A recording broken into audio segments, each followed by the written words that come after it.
Barakata Yahweh, Barakata Yahawashi, Bahasham, Barakahakwadash, Barakatum. First and foremost, I want to give all praises, glory, and infinite honors to Yahweh, Bahasham, Yahawashi. Double honors to the apostles and elders, the great millstone who rule and teach well. In peace and salutations to you sincere Akim out there, pushing this word in truth and sincerity to the four corners of the globe. May you brothers endure until the end. This is the brother Ra'aya with another video. And in this video, I'll be profiling a little bit of this video from the Timcast IRL's YouTube channel titled Stock Market Drops to 2-Year Low. The collapse is coming. Food shortages will wipe out liberal centers. And find it very interesting in a lot of the videos I've been watching lately by Timcast IRL that a lot of the points they be making line up with biblical prophecy. That's the Most High putting the spirit on these different commentators out there to show you that biblical prophecy is literally taking place right before our very eyes. We're quickly coming into Jacob's trouble, where society's going to deteriorate and many different calamities are going to take place to judge and kill off a lot of people on this planet, especially in the United States of America, for all the wickedness they've been committing. And before I played this clip, this is a fair use copyright disclaimer. I do not own any of the footage in this video, nor do I stand to gain from it monetarily. It is simply for educational purposes. And I'm gonna probably play about 7 minutes or so of this video. This tweet from Interactive Polls. Breaking. NASDAQ falls to 2-year low on Monday, minus 1.84%. S&P lost 1.2. Look at this picture. I mean, there's some grain in there. Okay, it's not as bad as that image of when Joe Biden was raising his fists and then people put the collapsing market behind them all in red as that meme. That was a good meme. But we're at a 2-year low now, and the stock market has dropped below the levels it was at before Biden became president. So I don't want to make this one political. I want to make this segment talking about the collapse of the economy more personal for individuals, and ask you, Drew, as we are watching an economic downturn. We're seeing inflation. We're seeing gas prices now go up. My question is, which is going to lead to hyperinflation and a continuing cost of living crisis for people out here. A lot of people are going to be faced with either filling up their cars with gas, paying their bills for their house, or eating food. Some won't be able to do all three at once, two at once, or one at once. If this trajectory continues, for whatever reason, be it the war or whatever, what happens to the average person's life? You as somebody who runs Fortitude Ranch, this recreation and survivalist community, you had to have done all the research in your middle of the class nuclear family. Economy hits. What does their life look like, and how bad can it get? Well, a lot of people are calling for the recession, so there could be losses of jobs coming, although thus far that hasn't really happened. And there is a recession, really a depression, and loss of jobs coming, which is spoken about in the scriptures. What I found interesting is that one of the videos on the recommends right here is from Wyon, and it says, Gravitas, top executive, U.S. recession in 6 to 9 months. American economy flashes warning signs. But this is Ecclesiastes in the Bible, chapter 12. I'm going to start at verse 3. In the day when the keepers of the house shall tremble, and the keepers of the house are these different people on Wall Street and economists who see things are going bad, and these different stock market indicators out here flashing red, stock values going down, layoffs, job losses, businesses going out, all that. Talks of recessions, really depressions. And it's predicted in 2023 that the world is going to go through a global recession, which the world is going to go through a global recession. And in some instances, some countries are already going through a recession. I believe they say the UK is considered in a recession right now. And best believe the United States is going to be in one as well. And like I said, they're saying recession, but it's really going to be a depression, even worse than the Great Depression of the 1930s, which you've had some of the keepers of the house say that, hey, what's coming is going to make the Great Depression look like a day on Sesame Street. And the strong men shall bow themselves, and the grinders or workers cease, because they are few.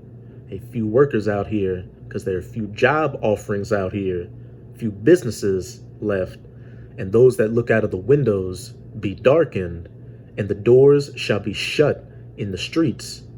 Businesses going under and shutting down when the sound of the grinding or working is low. And you can already look up how a lot of businesses are already starting to lay off many workers in anticipation for the recession that's coming to the U.S. And he shall rise up at the voice of the bird, people waking up early to try to find jobs. But as it said back in verse 3, and those that look out of the windows be darkened, and they're looking for work, but they won't be able to find it because it's just going to be that scarce out here. And all the daughters of music shall be brought low. Higher prices, but the thing that's really going to hurt people next year is food prices, not just because of normal inflation everywhere, but because of the lack of fertilizer, since they come largely from the Ukraine and Russia, and we're not getting those. And there's predictions of not just higher food prices, but in some parts of the world, you're going to have famine next year. Because food production is going to be way, way down. Sri Lanka, food prices are going to go way up. And there have been other contributing factors, stupid government policies trying to stop fertilizer use in some ways for environmental reasons. But the world is facing a bad famine situation next year, assuming something worse doesn't happen, like Putin releasing a virus this year. Or nuclear war, or whatever. So, famines are coming, as well as new pestilences, and ultimately nuclear war. This is in Matthew chapter 24, verse 7. And this is Yahushua HaMashiach, whom the world ignorantly refers to as so-called Jesus Christ, telling his disciples in the past of the end-time signs to look for, to know that they're living in the last days before his second coming, the end of the age of the rulership of the heathen nations, and the ushering in of the kingdom of heaven. And as it says in Romans chapter 15, everything written aforetime was written for our learning. His disciples today are living in these times, the times before his second coming, the times before the end of the rulership of these heathens, chiefly of the Edomites, or so-called white people today, and the ushering in of the kingdom of heaven under the true children of Israel, known as the so-called Negroes, Latinos, and Native Americans today. For nation shall rise against nation, and kingdom against kingdom, and there shall be famines and pestilences and earthquakes in diverse places. And famines are going to be one of the main ways the Most High is going to take people out during Jacob's trouble. This is 2 Esdras chapter 16 in the Apocrypha, verse 22. For many of them that dwell upon the earth shall perish of famine. And you had David Beasley, the head of the UN World Food Group, say that the world is facing famines of biblical proportions. He said, we're looking at a perfect storm upon a perfect storm. And some places in Eastern Africa are already going through severe famines, with people on the verge of starvation and dying off from starvation. And it's going to happen to the rest of the world as well, even first world countries, even the United States of America. It's no coincidence that a lot of these food processing plants in the U.S. and around the planet have mysteriously been getting burnt down or destroyed. Henry Kissinger, one of the higher-ups behind the scenes who rubbed shoulders with the elites that pulled the strings, had a famous quote where he said, if you want to control nations, you control the oil. If you want to control people, you control the food. And then also there have been adverse weather events taking place in the U.S. and in other countries that have been ruining farmers' croplands and ruining their ability to plant a sufficient amount of crops. And the other that escape the hunger shall the sword destroy. So if you happen to escape the famines of Jacob's trouble, and you're not of that elect number of the nation of Israel, and you're just going to fall into another calamity out here, getting killed in civil wars which are coming, racial skirmishes which are coming, nations rising against nations, getting killed in a state of martial law by these FEMA, UN, or mercenary troops out here patrolling the streets, getting sent to a concentration camp and tortured to death, getting drafted to go fight in World War III, or ultimately getting burned up by nuclear missiles when they get shot to the ends of the earth during World War III. The average family, somebody who, I assume the average person, they don't really pay attention. I was thinking, we were talking about the war stuff, I was like, why don't people care about this more? Why are there so many people that you try and talk about, I don't care about war, what's going on, who, now do you know who that is? Well, Ukraine, where is it? And then I'm sitting here, listening to Luke talk. And that's just the spirit of these Babylonians, these Americans, in that careless, hey, I'ma just worry about my life spirit out here. The United States of America truly is a never land, Disney World, while the rest of the planet is on fire. These people in the U.S., because they're still in a bubble right now, think things are just going to go back to normal, and this is just another road bump to get back to normal. But this isn't the case. Again, we're living in the last seconds of the last days, when all these calamities of Jacob's trouble are about to take out people in mass numbers for all the iniquity they've been committing, especially in the United States of America. This is Isaiah chapter 47. I'm going to start at verse 1 and jump around. Lament for Babylon. Come down and sit in the dust, O virgin daughter of Babylon. And this isn't talking about the Neo-Babylonian Empire. This is talking about that daughter of Babylon, Babylon the Great, the mother of harlots in Revelation chapter 17, that great whore, the United States of America. And the reason it's called the virgin daughter is because this place has never seen a major cataclysmic war like these other countries have. Of course, you had the Revolutionary War and the Civil War. That was with muskets and cannonballs. It hadn't been like these other countries, like during World War II, which experienced carpet bombing campaigns and even the use of nuclear weapons. But best believe these things are coming to this virgin daughter, and they're going to pop her cherry wide open. Sit on the ground. There is no throne, O daughter of the Chaldeans, for thou shalt no more be called tender and delicate. I'm going to jump down to verse 7. And thou saidest, I shall be a lady forever. America's never going to go down. This country is different from any other kingdom or rulership that's taken place in history. We're democracy, capitalism, freedom, all that. But I bet all these other empires in the past, especially Rome, thought the same thing, that they would never go down.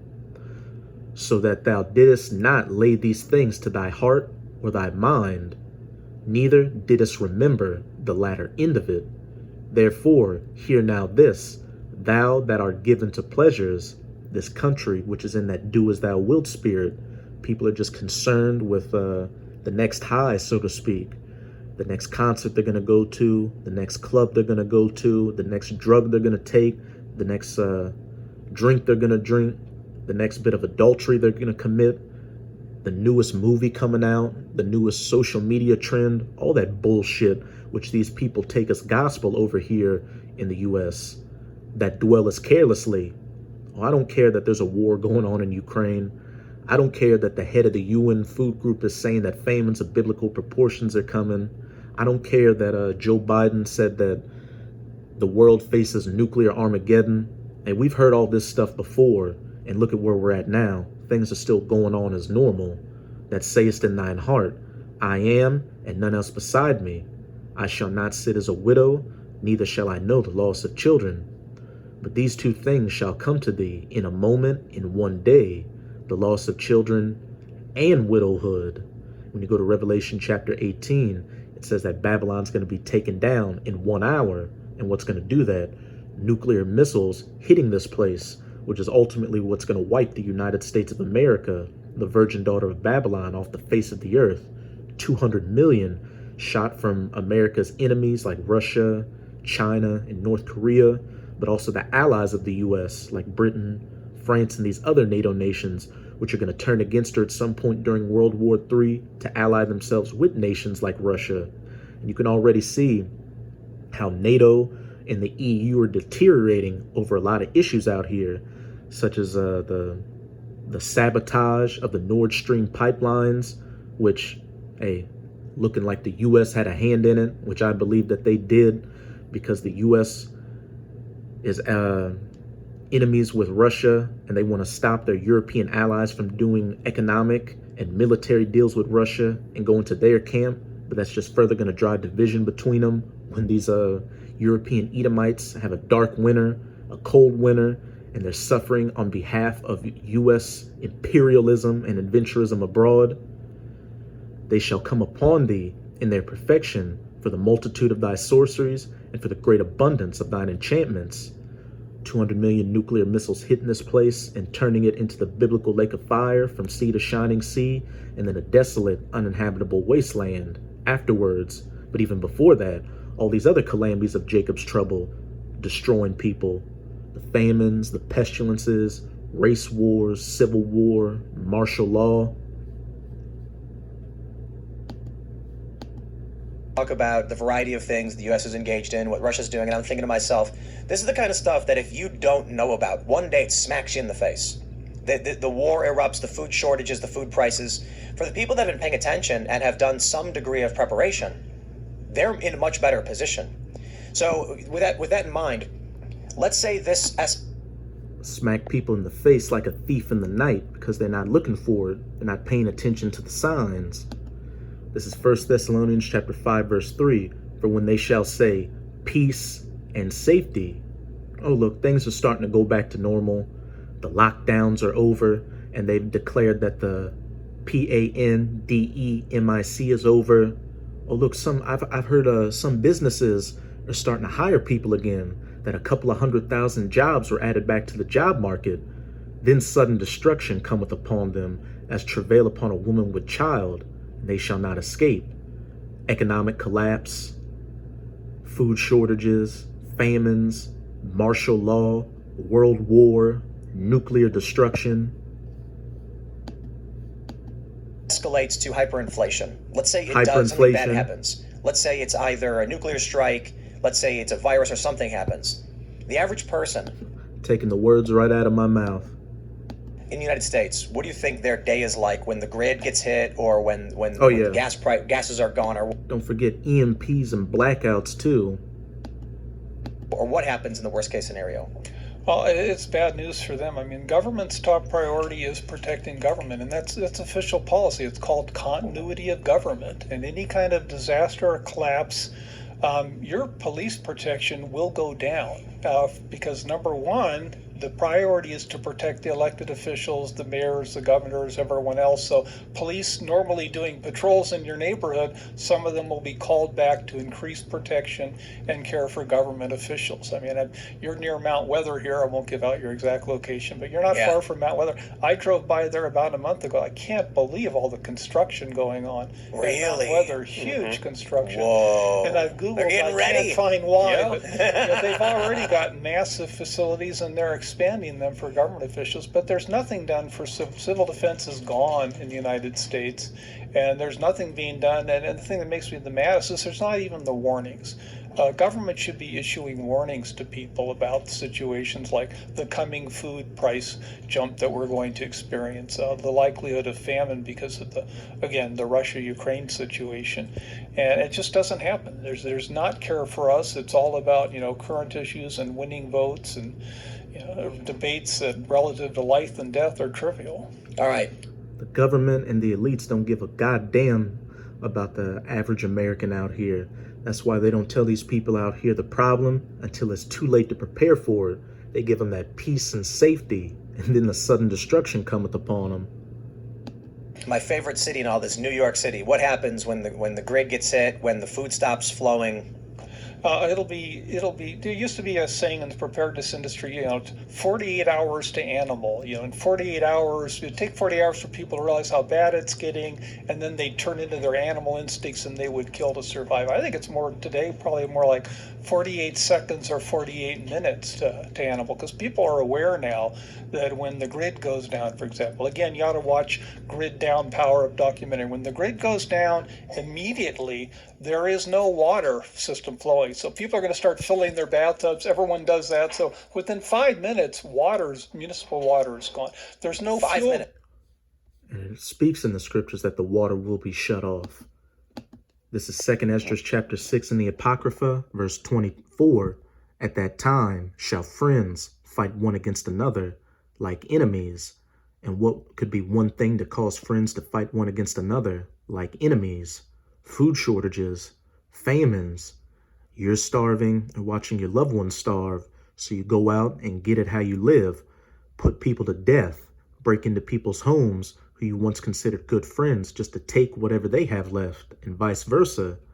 And the earth shall stand in fear with those that dwell therein. The springs of the fountains shall stand still, and in 3 hours they shall not run. Water services getting cut off. And best believe that when the elites are ready to pull the plug, that's one of the main things they're going to go after, cutting off the water to get people desperate out here, to get people to come to them for help. Remember, order ab chaos, order out of chaos. Oh, you want water? You want food? You want shelter? Yeah, we've got all these things. Hey, just come to this FEMA center and take this Charagma, the RFID/NFC MICROCHIPIMPLANT in Revelation chapter 13, verses 16 to 18, the MARKOFTHEBEAST, and you can go back to living a normal life. Yeah, if everyone starts filling your bathtub and there's no pumping going on, the system shut down. So there's 3 days supply in an average And the springs of the fountain shall stand still. supermarket. That'll be gone in the first hour or two. People are going to run to the grocery store. Filling your bathtub and there's no pumping going on, the system shut down. So there's 3 days supply in an average supermarket. That'll be gone in the first hour or two. People are going to run to the grocery store. They're either going to pay or more likely they'll just start looting. I think And you've already got people looting grocery stores and other centers out here. Did a video a couple of months ago showing that some Walmarts are having to put metal cages on steaks with sensors on it because there's so much stealing going on. And how much more is this going to be exacerbated when an economic collapse hits and hyperinflation really hits and people are desperate out here? And then on top of that, the supply chain disruptions are leading to emptier and emptier store shelves, so that when people do go to try to get their hands on things or steal things, there really won't be anything left. But this is back in 2 Esdras chapter 6, verse 22. And suddenly shall the sown places appear unsown, these different farmers as croplands not being sown with crops, again due to adverse weather events and high diesel prices also keeping them from planting a sufficient amount of crops. The full storehouses, your Walmarts, grocery stores like Kroger's, Publix, Rouse's, your Targets, shall suddenly be found empty. Let's hear what this guy said one more time. And there's no pumping going on, the system shut down. So there's 3 days supply in an average supermarket. That'll be gone. Slovakia. This tweet from Interactive Polls. Breaking. NASDAQ falls to 2-year low on Monday, minus 1.84%. S&P lost 1.2. Look at this picture. I mean, there's some... Was on the street. It was nuts. The issue was that they could still bring food in. Filling your bathtub and there's no pumping going on, the system shut down. So there's 3 days supply in an average supermarket. That'll be gone in the first hour or two. People are going to run to the grocery store. They're either Suddenly shall the full storehouses be found empty. going to pay or more likely they'll just start looting. I think violence will start in the first hours. People stealing and potentially killing to survive, because they're going to figure out, hey, there's no way you can survive in New York City. And friends shall fight one against another like enemies. Without an electric system, there's a bad pandemic. I disagree. We were there. Like Luke, you were there during Sandy, right? Yeah.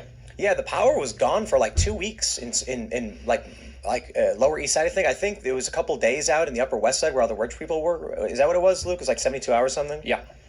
Staten Island got hit really hard, and parts of Lower Manhattan got flooded, as well as some parts of Brooklyn. And it wasn't calamity. It wasn't too crazy. I did a cleanup. But so Staten Island, a dude's boat was on the street. It was nuts. The issue was that they could still bring food in. There was still gas. There were still cars. That's localized. I'm talking about national loss of the electric system, and nationally a pandemic that's all over the place. So this is what I mean to say is when people have faith, the government exists, aid is coming, they're chill. But if something happens where people, their confidence has to be rocked. So my view is, I don't know about the first hour. I think a lot of people, the smart people, maybe not even necessarily smart, but the more cutthroat, they're going to go out and they're going to get whatever they can as fast as they can. I think most people in New York are going to be looking around confused and just shrug. I got to tell you, man, I love telling that story of when I worked for Fusion and the fire alarm went off and everybody just sat around staring at it. As soon as I got up and left the building. And then people only left the building when the fire department actually ran in with their gear. That's the average person. The grid's going to go down. They go, oh, the power is out. I got to tell you this. A second story. I was in working for Fusion, and I'm in New York, and the power goes out, and the alarms go on saying, everyone remain calm and remain in the building. And I was like, no, thanks. And I left. I'm like, it was apparently there was a flood. There was a leak that hit something electrical and created a huge risk of fire. But they were like, no, everyone stay calm. Just keep doing your thing. I'm not sticking around for that. I think what's going to happen in cities like New York, something bad's really going to happen. And the average person doesn't read the news, doesn't watch the news, doesn't pay attention. And if they do, it's through really bad sources who are lying to them.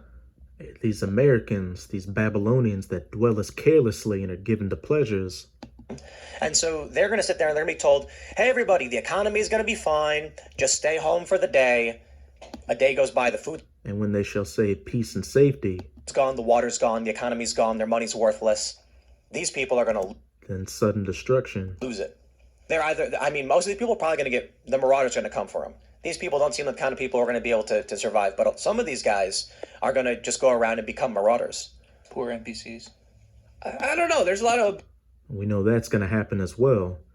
I'm done with this video, but I'm going to close it out in 2nd Esdras chapter 15, verse 19. A man shall have no pity upon his neighbor, but shall destroy their houses with the sword. And the modern day sword is the gun, but people are going to be using a whole host of weapons in that day.